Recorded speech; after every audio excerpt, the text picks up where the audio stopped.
हरियाणा से हैं विक्की जी, स्वागत है आपका। नमस्कार जी। नमस्ते सर। मेरा सवाल है, हम्म। हमको मतलब 4 वर्ष से ज्यादा हो गया है, मेरे को कफ की समस्या रहता है। कफ की? 1 साल से। कफ की समस्या? उम्र कितनी है आपकी? 18 है। हाँ, कफ यानी बलगम, खांसी, ऐसे नज़ले के रोग जिन लोगों को भी हैं उन्हें 3 चीज़ें लेनी है।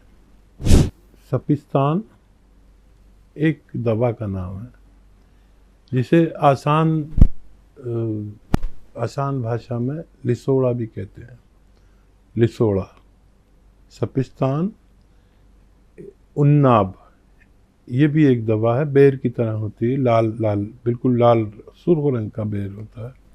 सपिस्तान, उन्नाब और अलसी, 3 चीज़ें बराबर बराबर वजन में लें और उन्नाब की गुठली निकाल कर फेंक दें।